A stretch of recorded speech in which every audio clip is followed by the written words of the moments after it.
Come on, BTC.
Good morning, everybody, and welcome back to Crypto Warehouse. My name is Mike. Sorry, we are a few seconds late. Literally, the second that we turned the stream on, everything started to lag. So I am here, and it is Friday. We had yesterday off because we streamed on Wednesday morning and Wednesday night. Today, we're streaming at 11 o'clock, and Brogan is back tonight at 9 o'clock with the Oracle show. He'll look at the charts, he will look at crypto, and remember what happened. Last Friday, everybody in chat was super bullish, except for the Oracle, and what happened? We came down. So the Oracle was right. Anyway, we have a busy show today. We're going to look at the CPI data. We're going to look at what Adam Back has had to say about Bitcoin and founders. We're going to look at Unichain, which is one of the reasons that Uniswap is pumping so much. We're going to look at FBI coin. It's not what you think it is. We're going to look at Scroll and its integration with CCIP.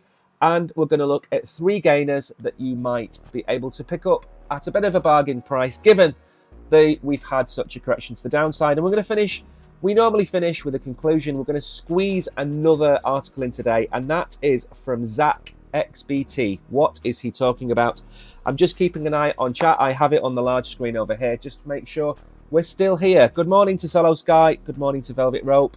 Edmondson, good morning. Kishan, good morning to you all. If you are in chat, remember to say hello. We are live. We stream every day that we can, Monday to Friday normally, and we do 2 evening streams, normally Monday and Thursday. This week it's Monday and Friday. Bottom left hand corner, we're at 176,600, 23,000 and a little bit away from our the target for the end of the year, which is 200,000. Maybe we'll stop chasing targets when we get there because it is a fairly substantial number for us.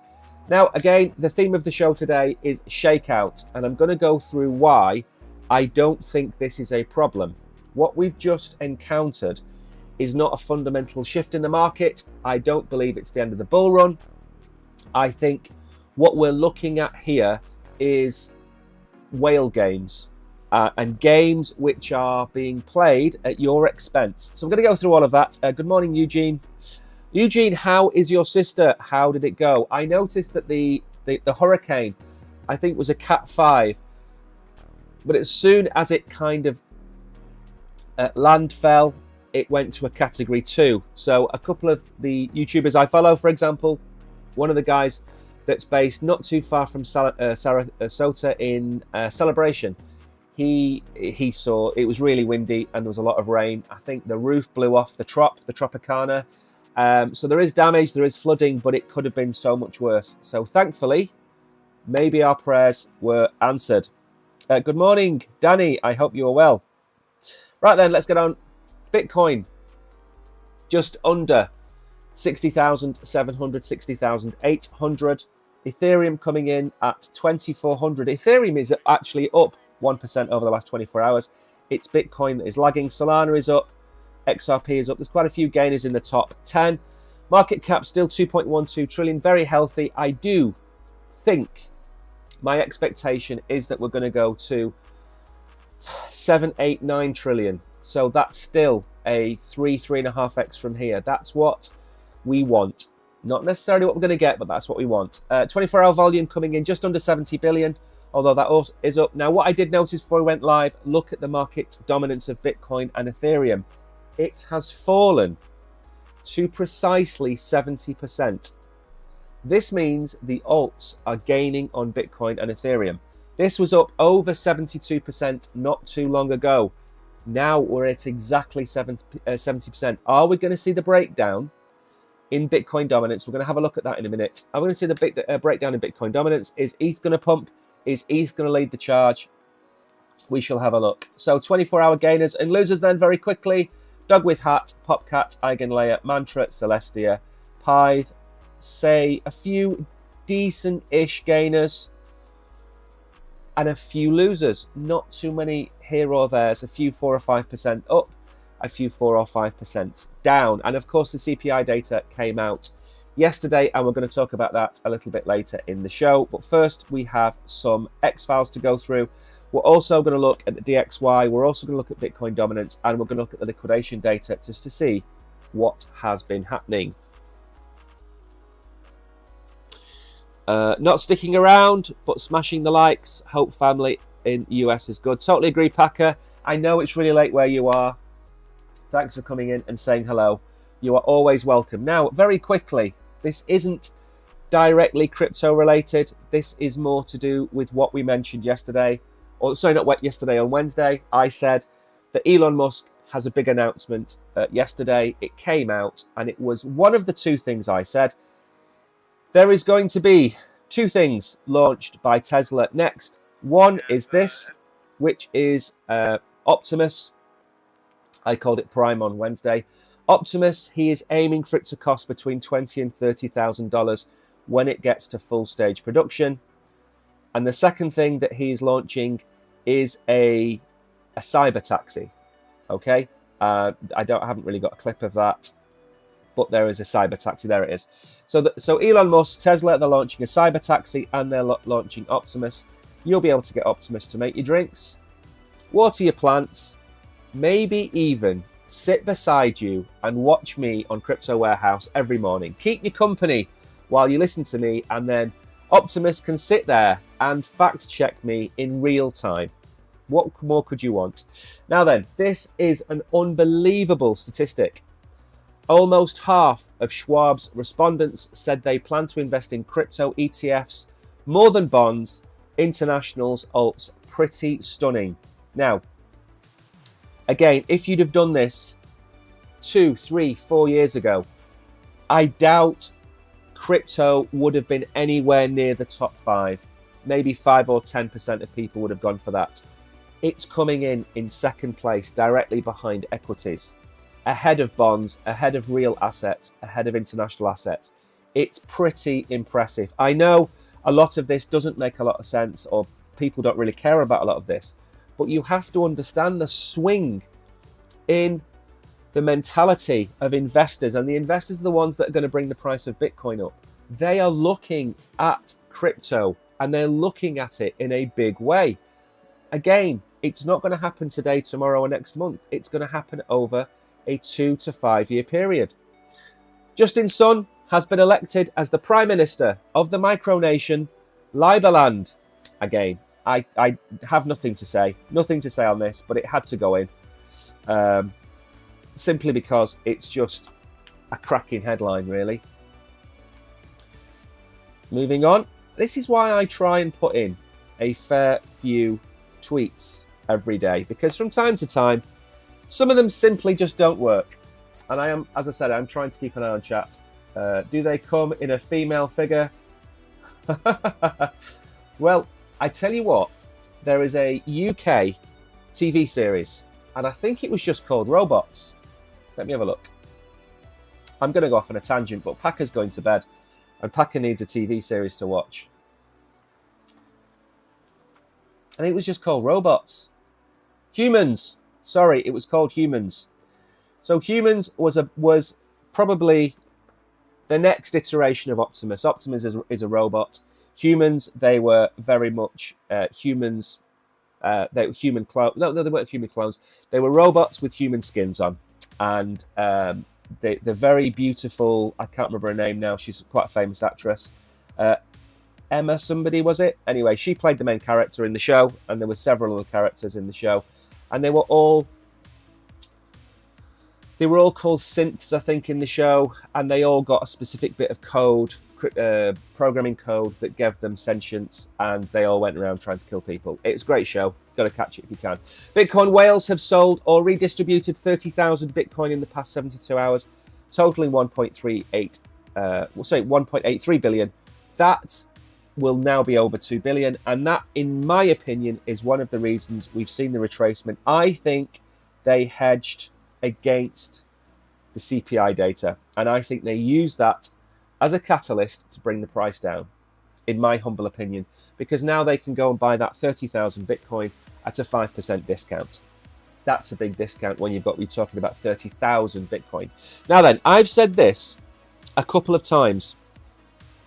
Not the ideal girlfriend then. No, but she was a good one. There was a few baddies, but she was a good one. Now, I've said this before. Lots of people don't like BitBoy Crypto. I get that. But he's been around in crypto for 10, 11, 12 years. He's seen the things that I've told you about, and it does give a little bit of credence to what we talk about on here when other people say the same thing.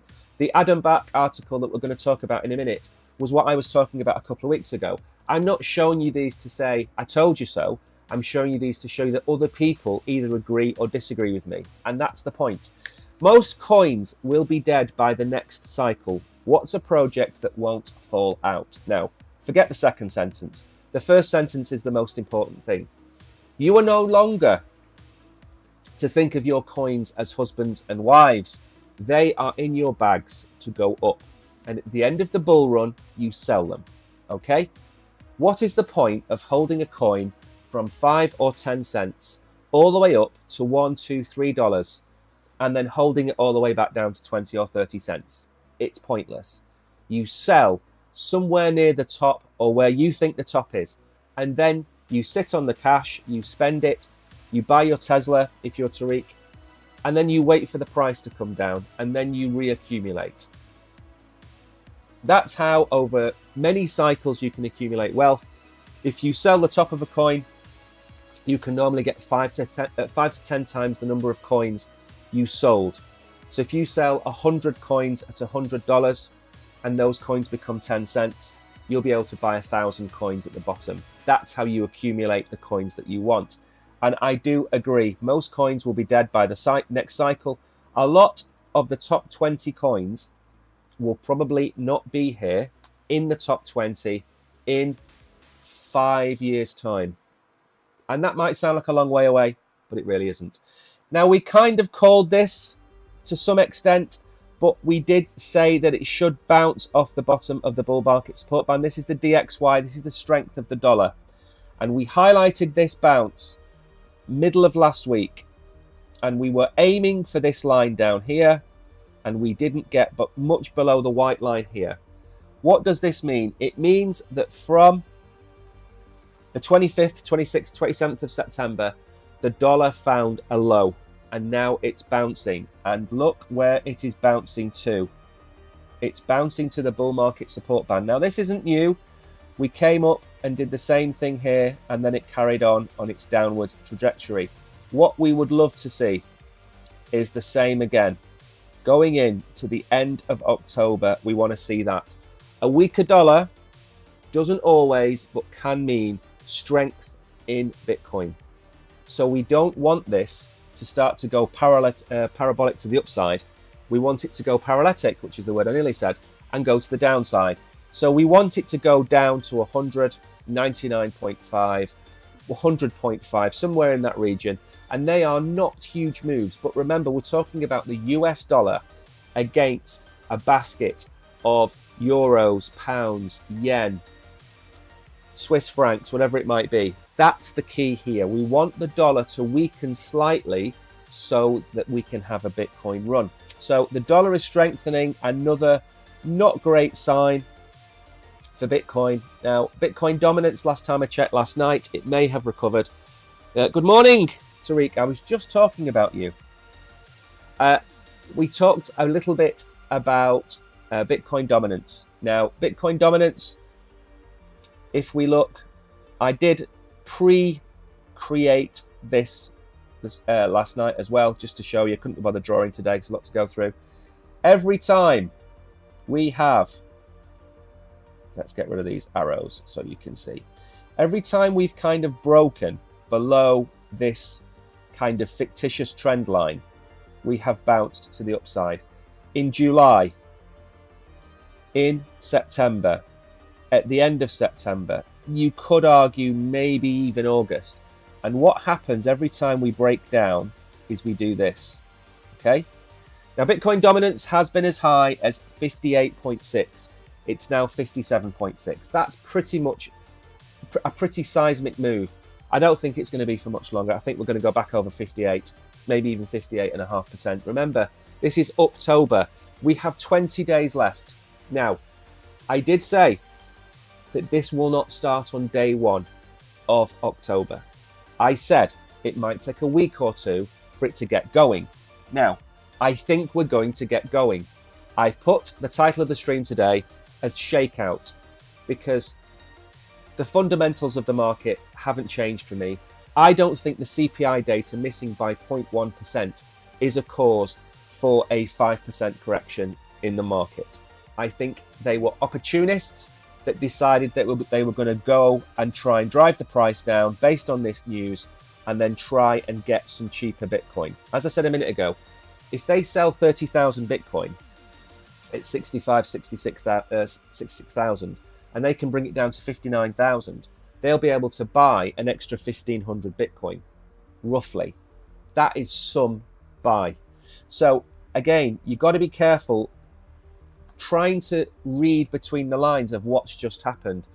The other thing I put into our Telegram group yesterday, I'm not going to mention the name of that, but it was this. And that's the liquidations.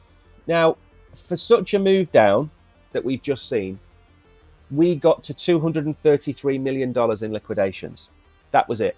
$233 million for a move from 65 to 63 to 59.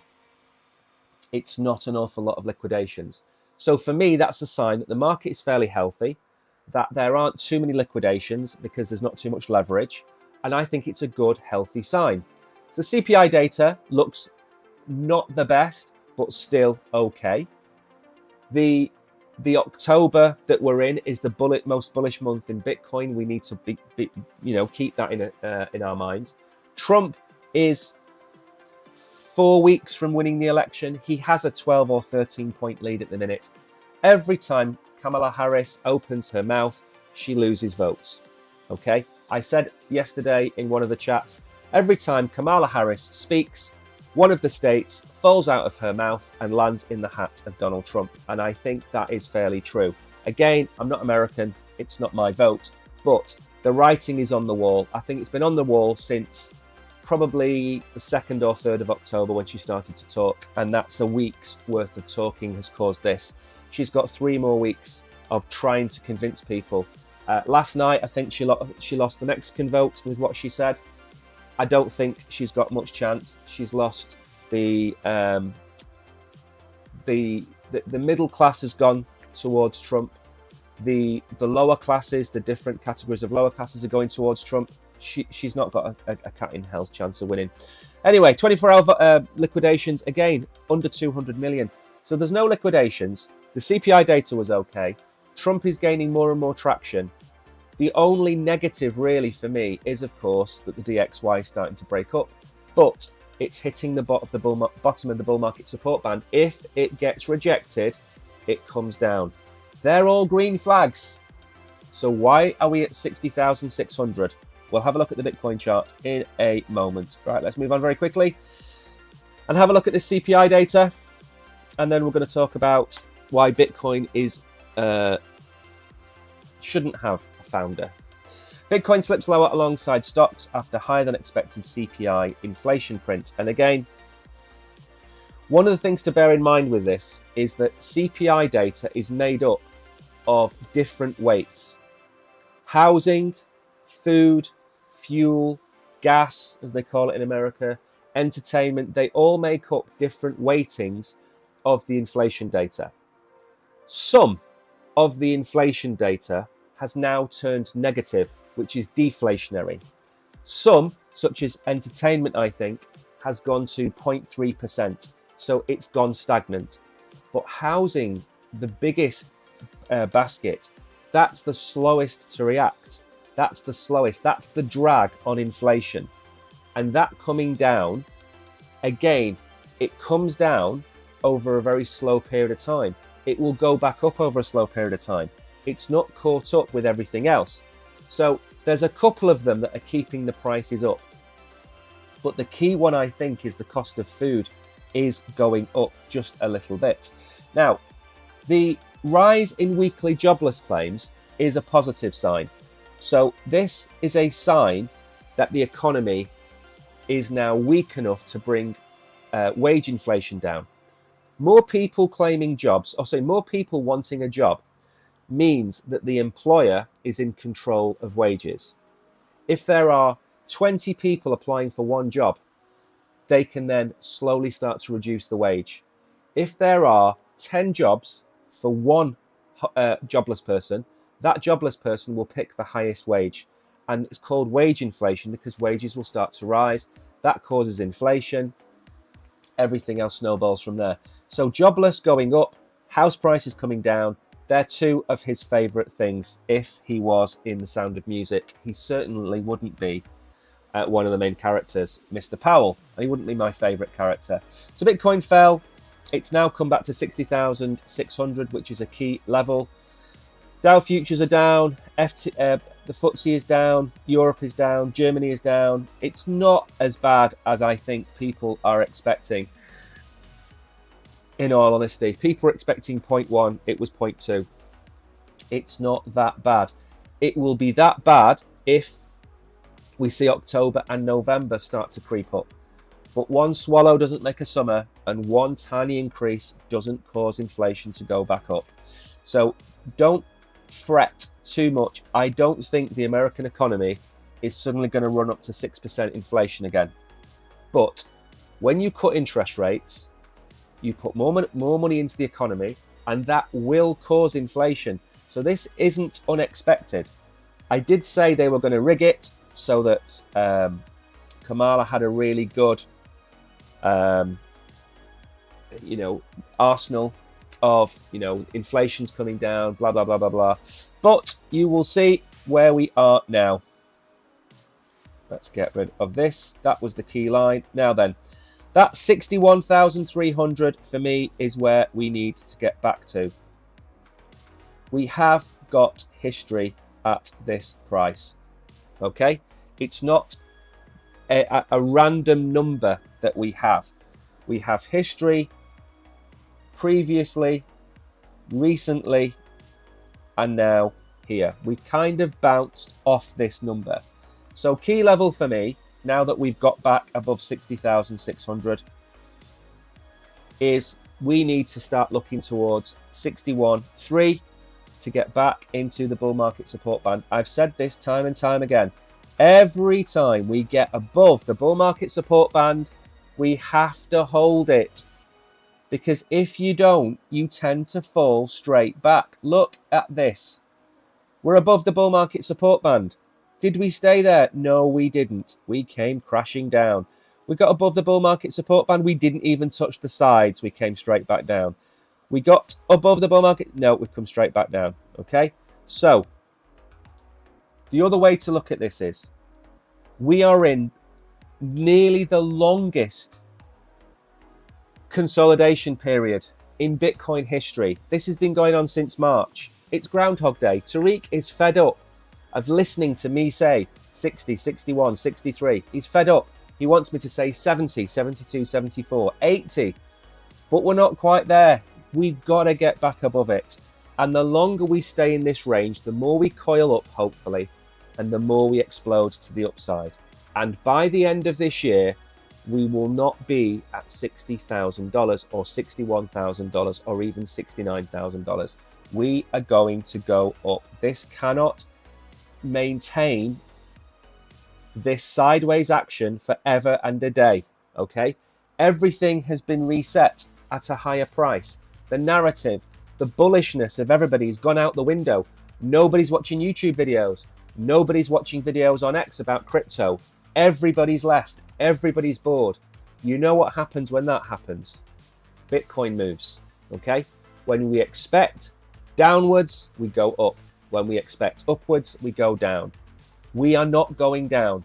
If we go down and break structure, then you might as well turn the lights off and come back in 5 years' time, because the bull run's over, okay? We can't go into January having spent almost an entire year at the same price. Something has to give.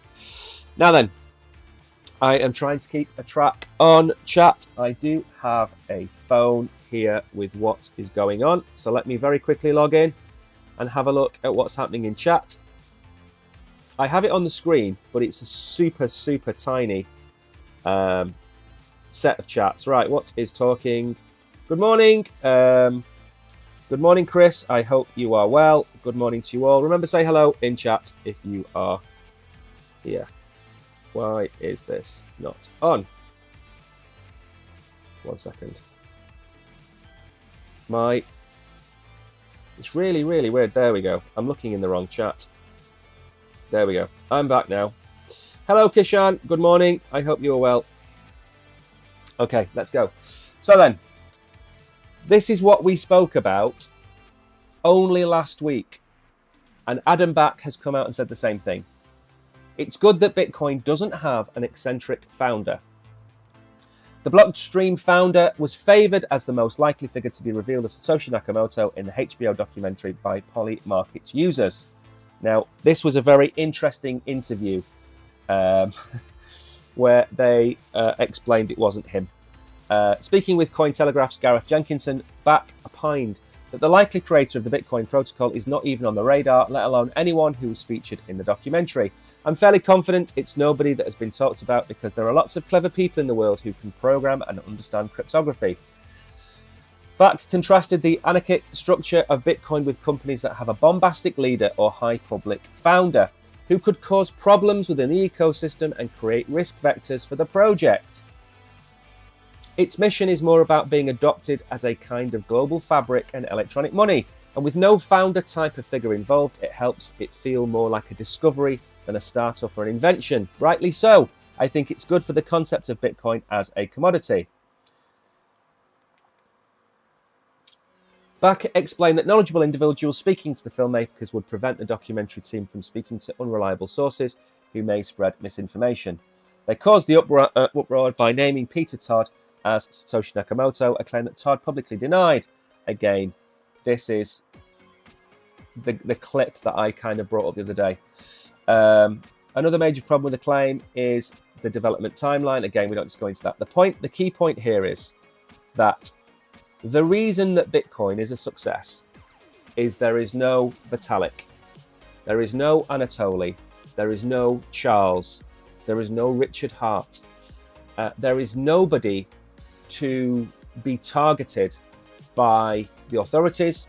Look at Ton and Telegram and the issues that he's had there in France. Look at any project. Look at one of the biggest exchanges in the world. The ex-CEO ended up behind bars because of the fraud that was committed. If you have a decentralized blockchain network and it has a single point of failure, that single point of failure is the head. It's the head of the snake. And Vitalik, Anatoly, Charles, they are all the heads of their respective snakes. And in my opinion, that makes that chain weaker. Another example, let's move away from illegalities. If Charles or Vitalik or Anatoly steps down, it will have the same effect on that blockchain as the CEO of Disney stepping down, or Apple, or Google, or Microsoft, or Tesla. They are the focal point, and rightly or wrongly, investors believe that they are the person steering the ship. And that is why I believe you shouldn't have a head, a leader. And Charles has gone some way, as I've mentioned, to removing himself and his company from the control of Cardano. However, he is still the founder. Anatoly is still the founder.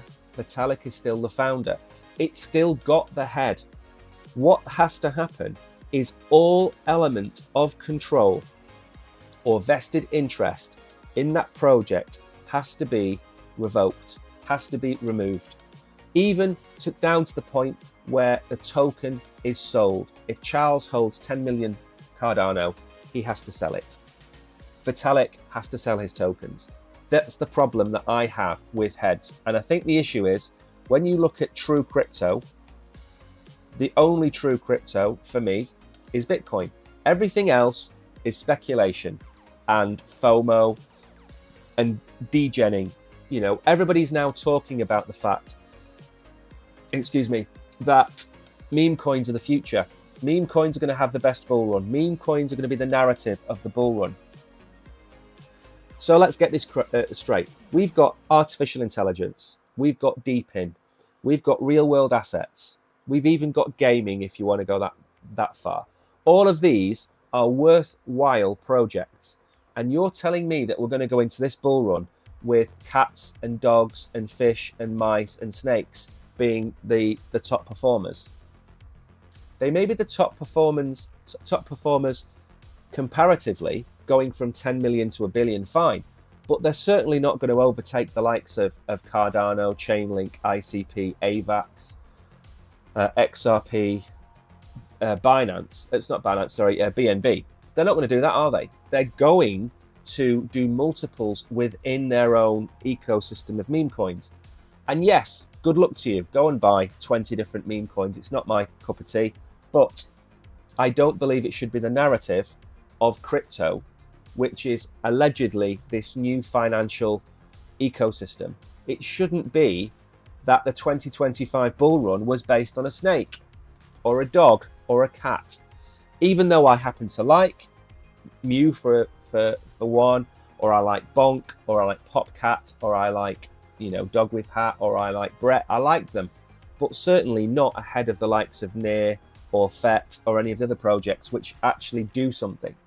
Now, Uniswap, I didn't know anything about this until it happened. Uniswap has launched a layer 2 called Unichain to optimize cross-chain interactions. Now, again, this one took me by surprise, but I do believe Uniswap is up somewhere in the region of 20% today, or it was up 20%. Good morning, MD. I hope you are well. Mew is not happy. Mew should be happy. It's one of my top 3 picks. I'm going to have to change those top 3 picks, by the way, Tariq, because I think Popcat, I don't know whether buying Popcat at a $1.4 billion market cap is going to get you that bigger return. And I think you need to be always looking at maybe keeping, if it front runs and does this and goes to 2 billion and gets rejected and comes back down to 800 million, fine. But if it starts to go towards 2.2, 2.5 billion, you can't sit here at this end and say it's going to do a 10x. It's never going to do a 10x from there. I don't think anyway. Right then, Uniswap has launched its own plans to launch its own layer 2 network, Unichain, built on optimism. Again, like many other things, built on the optimism superchain. It aims to enhance speed, efficiency, and cross-chain interactions. Hayden Adams called it a labour of love and hopes it will transform the DeFi space. So this was announced. It introduced the ERC 7683 cross-chain token standard. According to the announcement, Unichain will integrate the standard as part of its infrastructure. The Internet of Value can't run on a single chain. Ethereum's roll-up-centric roadmap aims to scale by having many layer 2 chains that seamlessly interface with each other. We're excited by this vision and aim to accelerate it. Unichain will be MIT licensed, and we hope to see our tech adopted by others, he claims. Now, again, this isn't a bad move at all, and it's probably a move that we started to see quite a few months ago. We've reviewed quite a few projects on here since the summer, which have been looking at creating a kind of AI SDK layer 2, for example, or a gaming layer 2, or even a social media layer 2. We've reviewed one of those.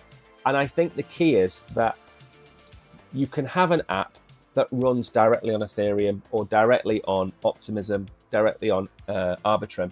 But having your own layer 2 kind of gives you your own playground, your own pitch to play on, where you can actually have some of your own rules. So I think it's a good move. The second thing he mentions there is, this is a fairly important thing to mention. And I've mentioned it a few times. I can't highlight that line, that one about the highlights. The Internet of Value cannot run on a single chain. This is one of the 3 tenets that we have. Obviously adoption, obviously regulation. The third one that we've added this year is interoperability, which means, excuse me, connecting multiple chains together. And that can be anything. I don't just mean the layer 2s on Ethereum. I mean Cardano, I mean Solana. I mean even XRP is connecting up to the Ethereum EVM. Interoperability allows you to move tokens seamlessly across blockchains where that token isn't necessarily native. Now, we talk a lot about WolfSwap on here. WolfSwap is a DeFi platform. It's not a DeFi platform, a DEX. What does it do? It sits on multiple different chains. It's on Base, it's on Polygon, it's on Chronos. You can look at Uniswap itself. That's on multiple chains as well. I think it's on BNB. It's on a few of the different Ethereum. I think it's actually on 12 different chains already.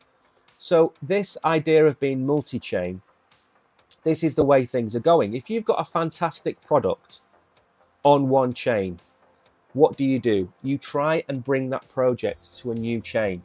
Think about opening an amazing steakhouse in London, okay? And it does incredibly well.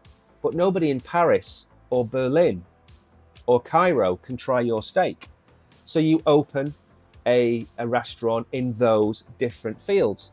Now, again, like running on different blockchains, there might be different cultural differences between the steaks, different flavors of sauce, different sides, whatever it might be.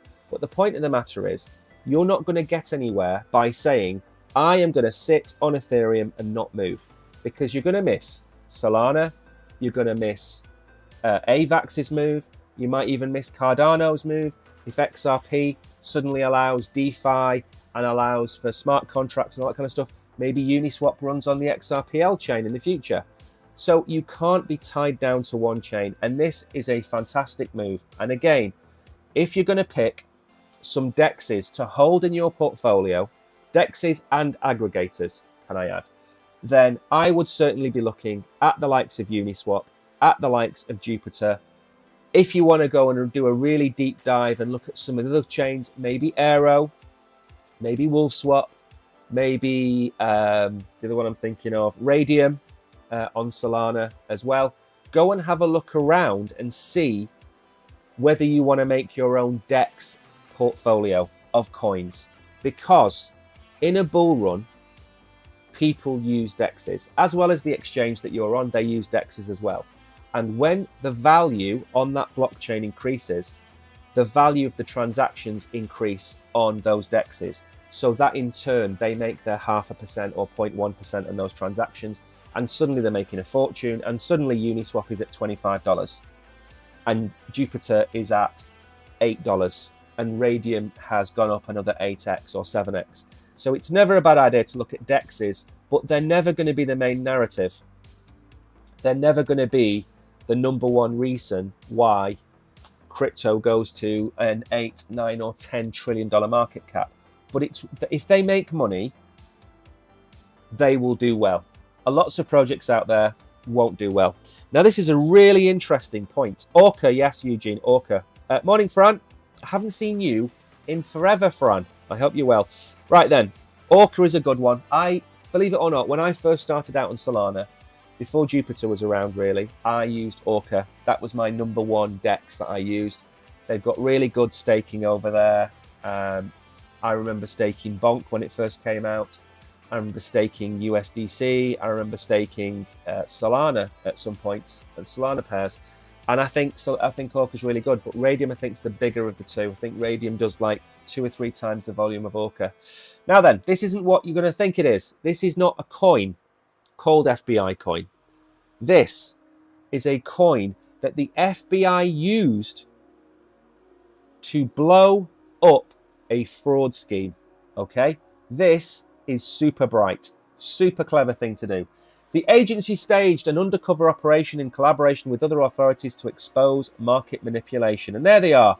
Glasses of champagne, bottles of champagne, FBI. Look how happy they are. Fireworks going off everywhere. I am not sure that is to health and safety. However, they might get caught and set on fire. So they launched a token. The latest crackdown in the ongoing trend comes from the FBI, which recently busted a market manipulation scheme with an interesting twist. To catch the wolf, you must think like a wolf. In a recent undercover operation, the FBI, the SEC, and the DOJ collaborated to sting a crypto scam. To infiltrate the scheme, the FBI crafted a seemingly legitimate token called Next Fund AI. Never heard of it. Which allowed the perpetrators to be identified and trapped. Commenting on the operation, Special Agent in charge of the Federal Bureau of Investigation Boston Division, Jody Cohen, emphasized the extent of the misconduct. What the FBI uncovered in this case is essentially a new twist to old-school financial crime. The FBI took the unprecedented step of creating its very own cryptocurrency token and company to identify, disrupt, and bring these fraudsters to justice. Several have been arrested. $25 million worth of crypto has been seized. The wash trading scheme was led by 3 companies to be market makers and 9 other individuals. These are the names of the scheme promoters.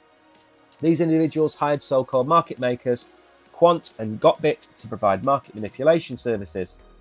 Unbelievable. They are now going to serve, hopefully, very long periods of time in prison for this, because this is not what we want to see now, is it?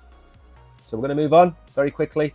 But it's nice to see that the FBI and the SEC and the Department of Justice, it's nice to see that they are trying to catch them. They'd do the same thing, of course, if it was real life.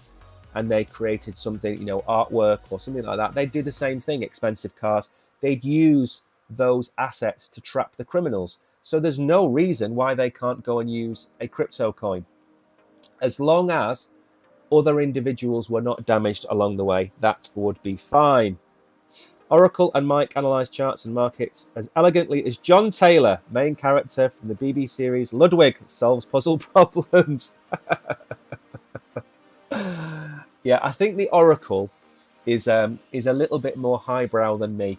I kind of give you opinions, whereas the Oracle will go and delve deep. Like I said at the start of the stream, he wasn't bullish last Friday. He was not bullish. And everybody in chat was. They were trying to convince him to be more and more bullish. And he wasn't. And who was right? It wasn't me. It wasn't everybody in chat yet last week. It was the Oracle. So the thing is, he sticks to his guns. And he was right. And yes, he might stick to his guns in the future and be wrong. But you have to have the courage of your own convictions. If you think Bitcoin is going to $150,000 in this bull run, like I do, kind of thereabouts, 140,000 maybe, then I'll stick to that. And then I will wait for new information to change my mind. Tonight, he's going to stream at 9 o'clock. He might be uber bullish today because we've reclaimed the bottom of the range. We've swept the lows. We've picked up all the liquidity. And maybe he's going to tell us we're going to go to 66,000 next week. Who knows? Now then, Scroll, which is the new airdrop I talked about on Wednesday. And they are integrating this CCIP cross-chain interoperability. I hate the term CCIP because it sounds way too much like CCP, okay, which stands for the Chinese Communist Party. They could have just picked something else. Could they not called it CLIP? Chain link interoperability would have been better, wouldn't it? Like, because you paperclip things together. CLIP would have been a better name than CCIP. CCIP and the AG layer in different ways are solving the problem that I think needs to be solved, which is combining everything together. Big fan of Chainlink because of this, and it makes a lot of money, makes a lot of cash. So Scroll has announced the integration of CCIP, a development aimed at enhancing the creation of decentralized applications in a multi-chain environment. There is that key phrase again. Everything we're probably going to hear about for the next 12 months will include multi-chain. It is the answer. Why are you building something on one chain? Why are you building something on Solana when you can build it on Polygon or Arbitrum or Cardano? Why do you have to narrow yourself down? Yes, there are coding issues. Yes, there is code conversion problems. I get all of that. But at the end of the day, you have different markets, different groups of people. And if your product that's running on Solana is applicable to those running on the layer 2s on Ethereum, just connect it together, connect the dots. The decision aligns with Scroll's mission to provide developers with the necessary infrastructure to build innovative and secure solutions. By opting for CCIP, it benefits from an interoperability solution recognized for it. Basically, it's secure. That's what Chainlink built it for. In the past, you saw all of these kind of vulnerabilities in contracts, vulnerabilities in wormholes, vulnerabilities in sending your coins from A to B, and that would cause those coins to disappear along the way. Bridging exploits, it's all out there. CCIP fixes a lot of these problems, and that is why I'm a big fan. So Scroll, which is the 6th biggest layer 2 on Ethereum, which I'd never heard of before we did the review of it. Again, it's not out just yet, but it's going to go live, I think, very soon. I can't remember what I said. Was it the 11th or the 12th it goes live? So this isn't a new layer 2. This is a layer 2 that's launching its token, which is SCR. That coin is going to be out soon. You're going to be able to trade it on your exchanges. The one thing I always say about new coins is very simple. Make sure to watch the first 48 hours of the token price. Look at Egan. Look at what happened with that price. It went all the way up. It came all the way down. It came near $3, $3.50. And I said, when it finds its bottom, it will start to move up. I think it's already back at $4. Scroll, don't know what the price is. I didn't get a chance to make a review video on Scroll because it just came out of the blue and now it's nearly live, so I've missed it. But there are 1 billion tokens as far as I'm aware. I think given a price, and it's only going to release so many on day one, I'd say $1 a token, 50 cents to $1 a token maybe would be a good opening price. And then let's wait and see. But again, these types of airdrops, you really need to see where it's going in the first 48 hours to have any idea whether you're selling the bottom or selling the top. My camera has just gone red. How weird. We're still here. Anyway, so again, it's another layer 2. It's trying to make Ethereum a better place. Good. That's all I can say. Now, how long do we have left? 13 minutes, and we've still got 2 articles to go through. So we've got plenty of time to get through this today. I'm not rushing through, by the way, but I do want to do a little bit more content than I have been doing. I want to maybe try and get another article in or another bit of content in. And don't forget, okay, we are live. If you've got questions, ask them. If you've got a question about a token, ask, okay? Mags has asked in the past few days. Eugene, you just ask about a token. But again, don't ask about a coin that's got a $500,000 market cap, because I'm not likely to know what the solution is. There we go. My camera just decided to do its own thing and pop up, and now it's come back down. Again, this is an AI camera, and it's got its own personality. Okay, let's leave it at that. Now then, let's move on. Many criticism on HBO documentary. Yes, the HBO documentary was, in my opinion, I think it was all about the hype. Nobody knows. Some people have got some ideas. And I think it was very dangerous to name an individual, because that is going to put a target on that individual's head. So for me, I am not super happy with a documentary. It's like, you know, it's like trying to name, let's say there was a modern day Jack the Ripper, okay? And you went out and made a documentary about it and you said you think it's this person. That puts a massive target on their head. If you go out and say, we know who the founder of Bitcoin is, that's going to put a massive target on their head. Not just from maybe the authorities, but from people that might want the 1 million Bitcoin that Satoshi has in the wallet. And I think it's dangerous to do that. You've got to be very careful these days with the terminology you use, and we've seen that with the Biden administration. You've got to be very careful with the language that you use, and you've got to be very careful about what you say about people. And I don't mean be woke and step on eggshells. I mean use common sense, okay?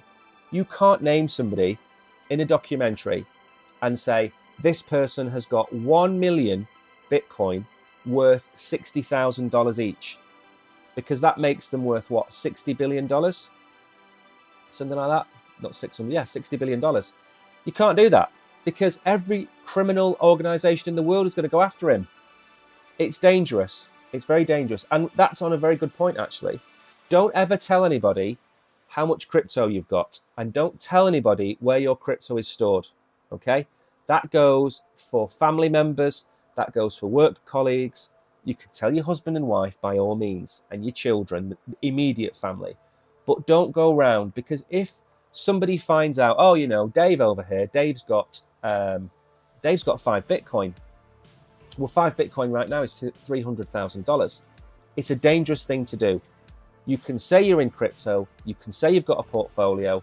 Please don't tell people how much you've got or where it is, because it's a very dangerous thing to do, because it just requires a conversation in a coffee shop or a bar or a restaurant, and then suddenly it's a whole world of pain. Now then, this was written by Godfrey Benjamin. Great name. Bitcoin lovers don't see it. Yeah, exactly. I think the issue again is that we want publicity in the right way, okay?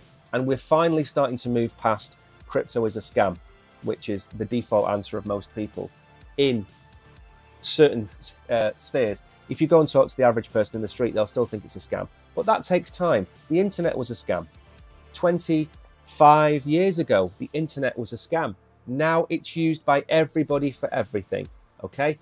I am in the fortunate position of having been through a technical revolution before, and I've seen the same pattern that we're seeing now, which is mockery by some people, ignorance by some people.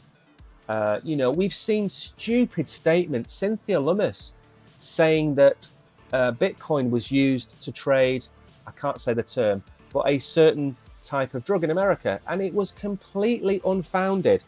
And the US dollar is the #1 currency for that kind of activity. So again, ignorance, rejection, lies, whatever you want to call it, we're getting past that stage in certain fields, and that will trickle down. Once we've got the top 5%, the rest will follow. That's the way to look at it. Now then, Bitcoin, Solana, XRP price set for rebound. How and when? So they've all fallen. Everything has fallen. About 5% now? Actually, if we go from 66, we did go down nearly 10%, I suppose, didn't we? We came down to 59.5, so that's a 10% drop. And now we've recovered up towards 66, so we're now down 8%, something like that. So it has been a decent correction, but these are decent coins which are due for a bounce. And I think they're due for a bounce. I think lots of things are due for a bounce. Life of crypto holders will be in risk. Exactly, Kishan, exactly. Don't tell anybody what you hold. And especially if you hold Bitcoin, Ethereum, or Solana, because they're going to be all over the place. The platform noted these assets are on the receiving end of negative engagement from the community this season. The coins that are the most negative have the best chance of soaring. Do you remember what we say on here? When you expect an asset, Bitcoin mainly, to go down, it goes up. When you expect it to go up, it comes down. And that's not just you or me, it's everybody. We said October, Pumptober, whatever you want to call it. First 10 days, what's happened? We've come down a little bit, okay? Because we expected it to go up on day one. Well, we didn't. I didn't expect it to go up on day one, but the community did. We will go up. Now people are talking about us going down. People are saying if we lose 57,000, we're going to 52. If we lose 52, we're going to 44. Okay, that's what's being said. I don't know where that information comes from. I don't know whether it's clickbait or engagement farming. I don't know. But the likelihood is that we're going to go back above the bull market support band, which is 63,000. And then we will hopefully start to go to 65.5, which a lot of people see a higher high as. I don't. A lot of people see it at that. My higher high is 68,000. Okay, 68,200 is my higher high. So we are a fair old way away. We're 13% away, but we're going to get there. Bitcoin gains momentum for the next gain. Last week, Bitcoin was looking like it was going to pump. In his opinion, who is his opinion? Ben Cowan said that he believed this was a mid-cycle top earlier in the year. Of course, he said a 6 to 9 month consolidation period. March, April, May, June, July, August, September, October, 8 months in. Okay, so he's been accurate again. Again, when I say my commentary, there are way cleverer people than me in crypto. Ben Cowan being one of them. Does it make him right on everything? No, but it makes him very interesting to watch and understand. Today, I tweeted out another individual, Bob Lucas, is it? It's on my Twitter. Bob Lucas. I think he's got 300 and some thousand followers on X. Not that that means anything. Went to watch one of his Bitcoin cycle videos. No camera, no graphics, just him talking with some charts. But, oh my word, sensible, understood the market, no ridiculous shilling, no ridiculous 100x predictions, really good, solid commentary on Bitcoin, okay? So there's plenty of people out there to watch. The issue is that all of the shillers, all of the big crypto influencers with all of these screamy happy faces, they're the ones that get all the attention. But the real clever people, Ben Cowan has now got to the size where he's recognized, Bob Lucas, they sit in the background, but they're giving you the information that you should be listening to. If you want a full explanation of the Bitcoin cycle, go and watch him. I've seen 3 of his videos. That's enough for me to understand where he's coming from. I think he's really, really super clever, and I think he's worth a watch. So Cowan predicted that we were going to drop. We did get to 60,600. This is the bounce from the previous low. We know Bitcoin price is 60,004. We know Solana, again, is in one of those moves, $140. We're going to have a Solana chart in a minute. XRP, ETFs, again, we've seen the issue with XRP, haven't we? We've seen the issue. The SEC have appealed. They've got 2 more weeks. The appeal could be rejected as far as I'm aware. But if this goes through, if this appeal goes through, I think it's the end of the XRP bull run until such point that the SEC drops its cases, Trump comes in, appoints the guy from Robinhood or Hester Peirce, and then we see pro-crypto. Now, that's great for XRP, but also, I think, really negative for Solana, because what's happened with the 2 ETFs we've had, Bitcoin and Ethereum, what's happened? They've dropped. Bitcoin dropped. That was a fluke. It was being sold at a discount. People have bought it and taken profits. Ethereum wasn't at a massive discount and it wasn't at a massive premium. That dumped. So what do we think is going to happen with the Grayscale Solana Trust? It's going to dump the arse out of Solana. We don't want that in June, July next year. We don't want it. It's going to ruin the Solana bull run. But I don't know what's going to happen. I don't know whether the time frame is in place for it to be approved. So although it's super bullish for XRP, Trump winning is probably super bearish for Solana because of the list of events that will happen after he's approved, after he wins. His new head of the SEC, the court case is being dropped, the approval of potentially 5, 6, 7 different ETFs just to get money flooding into the US economy, which is what Trump wants. We're going to see a Solana ETF, an XRP ETF, maybe even a Litecoin ETF or Chainlink or one of them. But none of them are super bullish if they appear in August, September next year, because it will kill their bull run. We've said on here, there's a video on my channel as proof. Without an ETF, we go to $600, $650 on Solana. With an ETF, we go to $1,000. But that ETF has to be approved so far away from the end of the bull run that it gives Grayscale time to dump. If the ETF is approved in January, February next year, we've got a really good chance of a great bull run for Solana. If it's July and August, it's game over. If this XRP case isn't finished, the next time they meet, when is it, February? Then it will get put on to May, June. When's the bull run for XRP? It's not going to happen. I hold XRP. I want XRP to have a great bull run. I think $3 to $5 is a solid target. But it's going to the wall if the SEC continue with its case. Right then, let me very quickly move on to the last article because it is, as far as I'm aware, exactly 12 o'clock and we have one more to cover. And this is more of a dilemma, not just for me, but for you as well. So, Zach XBT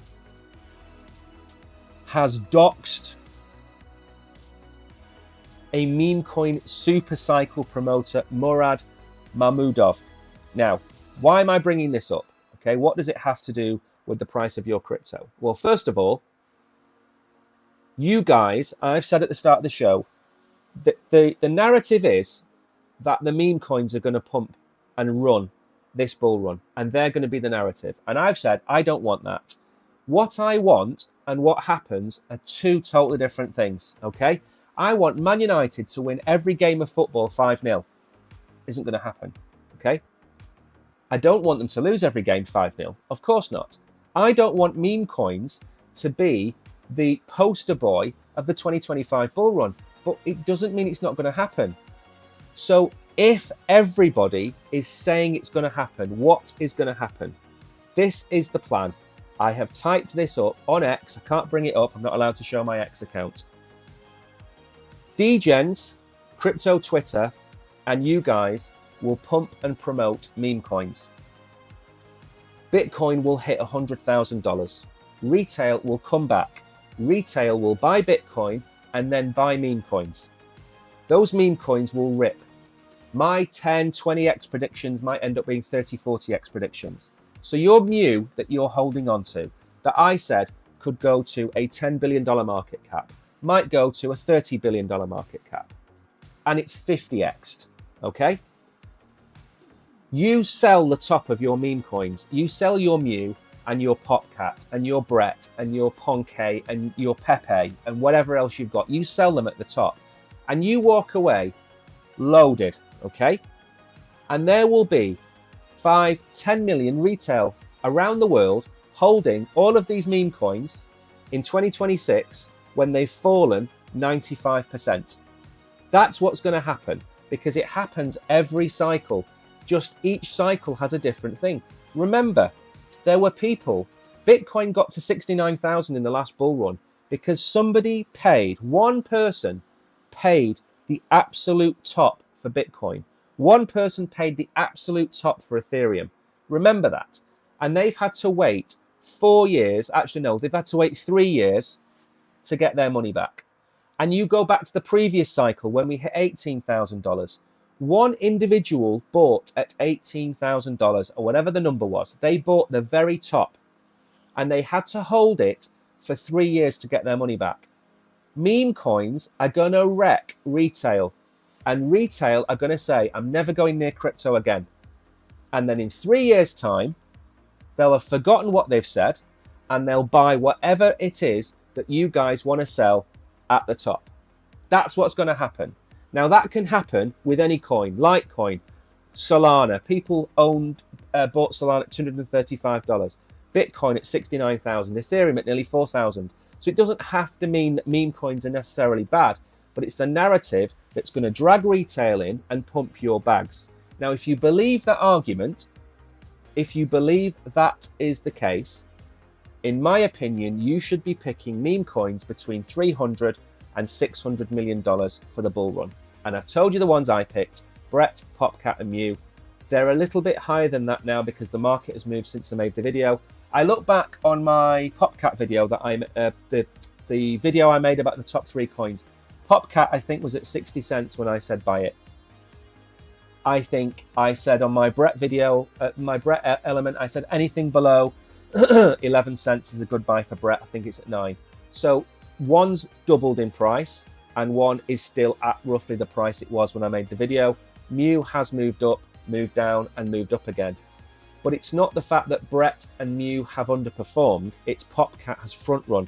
And that's the problem. If it front runs, you've got to take your profit because it will retrace. So back to this. That's what the meme coin cycle could, the super cycle could possibly be. If it's not more than these shillfluencers trying to separate you from your money. Now, Zach went off and he found all of the wallets. I think it was $24 million in this guy's wallets. And Zach tied them all together and published them. Now, this is the dilemma. And again, it's at the end here. Critics have said Zach went too far by exposing without proof of wrongdoing, putting him at a potential risk of harm, given the on-chain sleuth's own analysis of an uptick. Now, my argument is very simple. You are on the blockchain. That's it. You're on the blockchain. If your money is in an exchange, the exchange knows who you are and nobody else does. Fine. Okay? Unless you're doing a lot of trades and they'll know what your wallet is at that exchange. But let's just say for one moment that your money is on an exchange. It's never left the exchange. Nobody knows who you are. You then go into crypto Twitter. You then go into Solana and you go into Ethereum and you've got your own wallets. that connection from the exchange to your hot wallet is there for all to see. This is all public domain information that Zach has found. Therefore, it's a moral argument, not a legal argument.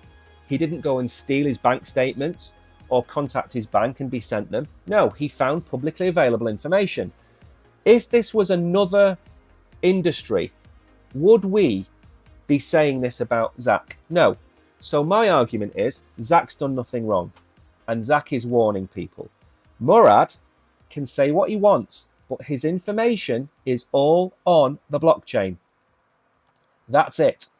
It's public domain information. It's the same as videoing somebody in the street.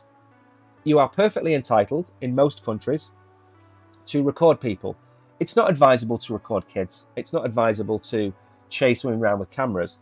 But the premise is that you're in a free world and you can record people. If somebody walks past you and says, you can't do that, it's illegal. No, it is legal. It's just you don't want it to be legal. Now, I'm very quickly going to go back here very quickly because I just want to see where we are. We're coming back up towards the top of the bull market support band. Oh, sorry, the bottom of the bull market support band. We are almost there. Let's drag that down a little bit more to there, which is where it really is. So we're almost coming back up to it. We've got to get back into this range. If I had a target for this weekend, it would be there. Let's put a little smiley face on. Okay, that's where we want to be this weekend, in between those two white lines, and get back towards that 62,000 price where we were for quite a few days, and we were quite happy. That is it from the stream today. It's 12:08. I have overrun. I am gonna try and do some videos today because it is absolutely hammering it down outside. I'll take a picture and send you the picture on Telegram so you can see just how rainy and miserable it is here. But thank you to everybody in chat. Thank you all for winning. I don't know why everybody goes at like 12 o'clock. Everybody goes. There must be somebody streaming at this time that people go and watch. So a big thank you to Kishan, Crypto, Cyberpunk Danny, Eugene, Fran, everybody else. Thanks for popping in.